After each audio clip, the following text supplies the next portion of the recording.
Para a gente, então, aqui fazer um resuminho sobre a tuberculose, a gente tem que lembrar que ela é uma doença de transmissão respiratória, que ela é transmitida por um indivíduo que tenha uma tuberculose pulmonar ou laríngea, que através da tosse, da fala ou do espirro, ele vai acabar eliminando os bacilos no ambiente e, com isso, ele vai contaminar outro indivíduo. Lembrar que a tuberculose ela é causada, na verdade, por um complexo de micobactérias, em que a gente tem 7 espécies diferentes. E a gente tem as duas de maior importância, a Mycobacterium tuberculosis propriamente dito, e a Mycobacterium bovis, que vai estar presente aí na BCG, mas a gente tem que lembrar das outras micobactérias, que é a Africanum, a Canete, a Microte, a Pinnipede e a Caprai. O quadro clínico da tuberculose, ele é composto, então, por essa tríade: perda de peso, tosse crônica e inapetência. Mas a gente precisa lembrar muito dentro da pediatria dos quadros de febre de origem indeterminada, que a gente precisa pesquisar a tuberculose como uma das causas. E lembrar que na pediatria a gente tem uma grande importância aqui dos quadros de tuberculose extrapulmonar.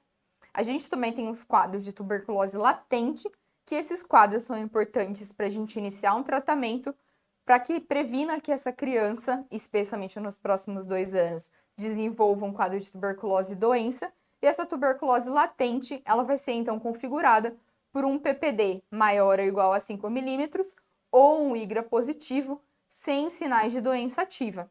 E como que a gente pode tratar? Com o uso de isoniazida ou de rifampicina ou da associação rifapentina com isoniazida. E quem são as pessoas de maior fator de risco para o desenvolvimento de tuberculose? A gente tem as pessoas vivendo em situação de rua, as pessoas vivendo com HIV, os indígenas. E como a gente vai fazer o diagnóstico da tuberculose? Por aquela tríade também. Eu preciso identificar a Mycobacterium de alguma forma, ter clínica e imagem e epidemiologia.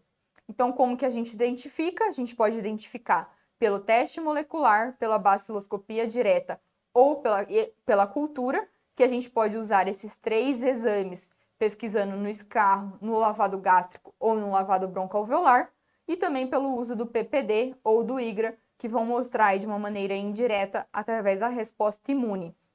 E a gente tem uma outra maneira de ajudar a gente no diagnóstico, que é através do sistema score de pontos. Nesse score de pontos, então, a gente vai ter avaliação de sinais e sintomas, de alteração radiológica, do PPD, e aí, ao pontuar esse paciente, se ele for maior ou igual a 40 pontos, esse diagnóstico de tuberculose é muito provável e recomenda-se iniciar o tratamento. Entre 30 e 35, a tuberculose é possível e a gente deve avaliar risco-benefício de iniciar o tratamento.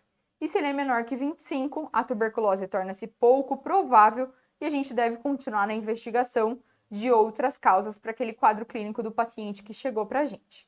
O tratamento, então, nas crianças menores de 10 anos, a gente tem que lembrar que a gente não vai usar etambutol, e nas maiores que 10 anos a gente vai usar. Então, menor que 10 anos, nos 2 primeiros meses, rifampicina, isoniazida e pirazinamida. Nas maiores de 10 anos, nos primeiros 2 meses, rifampicina, isoniazida, pirazinamida e etambutol. E nos 4 meses seguintes, o uso de rifampicina e isoniazida nos menores de 10 anos e também nos maiores de 10 anos, essa mesma associação.